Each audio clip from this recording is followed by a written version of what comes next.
నా ప్రభువైన యేసుక్రీస్తు నామమున శుభం ఉందండి. దేవుని వాగ్దానం యెషయా గ్రంథము 45వ అధ్యాయము 2వ వచనము.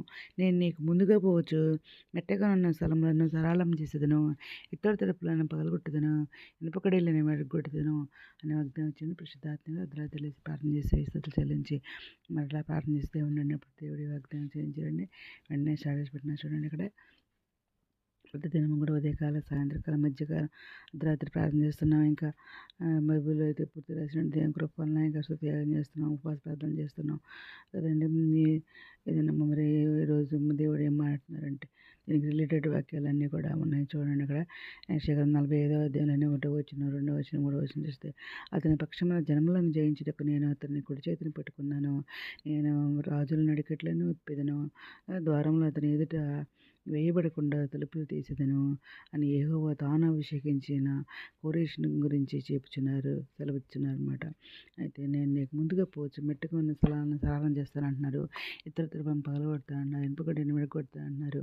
పేరు పెట్టి నన్ను పిలిచిన ఇశ్రాయేలు దేవుడైన యెహోవా నేనే అని నీవు తెలుసుకున్నట్లు అంధకార స్థలం నుంచి నిధులను రాష్ట్ర స్థలం మరుగైన దానాన్ని నీకు ఇస్తానని చెప్పేసి దేవుడు మాట్లాడుతున్నారు. ఇంకా దీనికి రిలేటెడ్ వాక్యాలు ఇంకా 44వ అధ్యాయము 28వ వచనం చూస్తే కోరేషుతో నా మంద కాపరి, నా చిత్తమంతయు నెరవేర్చువాడా అని చెప్పువాడు నేనే. యెరూషలేముతో నీవు కట్టబడినట్లు నీవు దేవాలయమునకు పునాది వేయబడినదియు నేను నీకు చెప్పుచున్నాను అని చెప్పేసి దేవుడు మరి కురేష్ గారితో మాట్లాడుతున్నారు.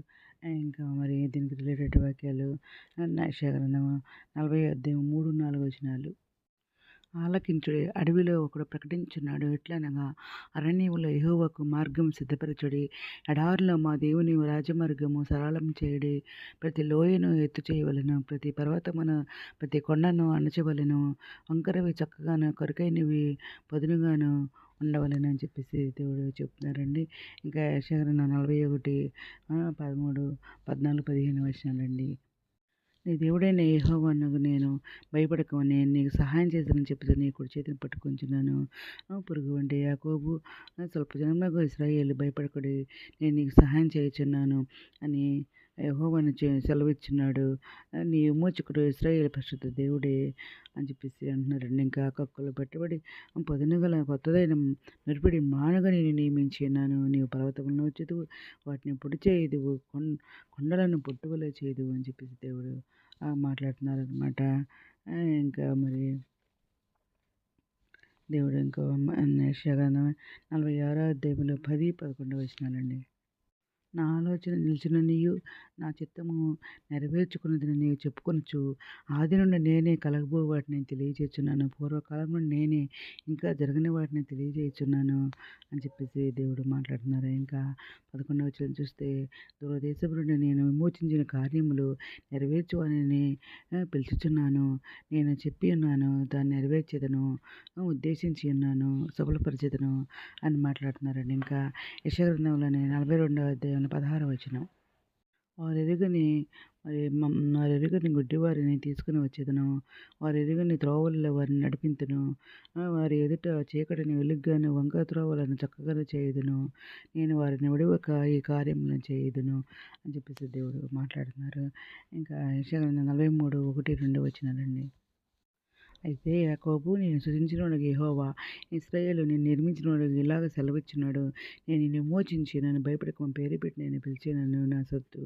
నీవు జలములలో పడి దాటినప్పుడు నేను నీకు తోడై ఉంటానంటున్నారు, నదుల్లో పడి వెళ్ళినప్పుడు అవి నీ మీద పొర్లి పారవు అంటున్నారు, నువ్వు అగ్ని మధ్య నడిచినప్పుడు నువ్వు కాలిపోవు, జ్వాలన్నీ కాల్చవు అని చెప్పేసి అన్నారు అండి. ఇంకా యెషయా గ్రంథంలోని 44వ అధ్యాయం 24వ వచనం అండి. దేవుడు యెహోవా ఆ కార్యమును సమాప్తి చేసి ఉన్నాడు. ఆకాశములారా ఉత్సాహధ్వని చేయుడి, భూమి అగాధ స్థలములారా ఆర్భాటం చేయుడి, పర్వతములారా అరణ్యమా అందులో ప్రతి వృక్షమా సంగీతనాదం చేయుడి. యెహోవా యాకోబును విమోచించెను, ఆయనతో ఇశ్రాయేలు తను మహిమోన్నతునిగా కనపరుచుకొనెను.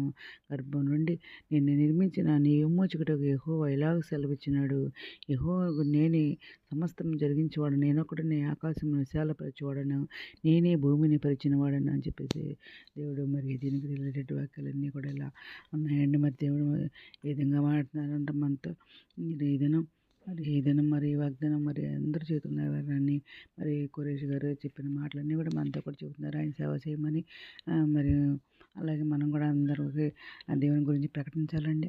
దేవుని గురించి ప్రకటిస్తే మనకు మరి నిత్య జీవం ఉంటుందన్నమాట. నిత్య రాజ్యానికి వారసులు చేస్తారనమాట. అందరినీ కూడా మరి పరలోకంలో చేర్చాలని ఆయన ఉద్దేశం అండి. ఎవరు నరకంలోకి వెళ్ళకూడదని ప్రకటించమంటున్నారు. నరకం మరి భయంకరమైన ప్రదేశం కాబట్టి నరకంలోకి వెళ్ళకుండా మరి జీవనికి వారసులు కావాలని దేవుని ఆశ. మరి దేవుని ఆశను మనందరం కూడా నిర్వర్తించాలని ఆ రోజు మరి కోరేష్ గారితో చెప్పిన మాటలన్నీ కూడా ఈరోజు మనతో కూడా చెప్తున్నారు అనమాట.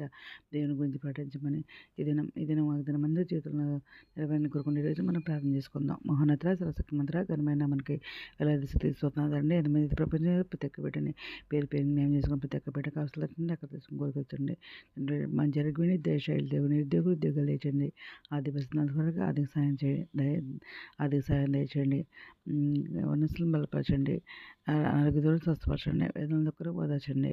కుంగిన వారిని లేవతండి. రక్షణ దయచండి. మిత్రులు వారిని మీరు శ్రేణి మీ అందరూ సిద్ధపడి చెప్పమని ఎత్తుపడి ఉన్న బాగా దయచేయమని మా ప్రభు పేరేషన్ యేసుక్రీస్తు పరిశుద్ధమైన నామమున అడుగు పెట్టుకుంటూ ప్రార్థిస్తున్నాం తండ్రి. ఆమేన్. మేము దీని ప్రార్థనలో మా కుటుంబం గురించి కూడా ప్రేర్ చేయమని మనం చేసుకుంటున్నాను. ప్రభు సేవలో మీ సహోదరి. God bless you.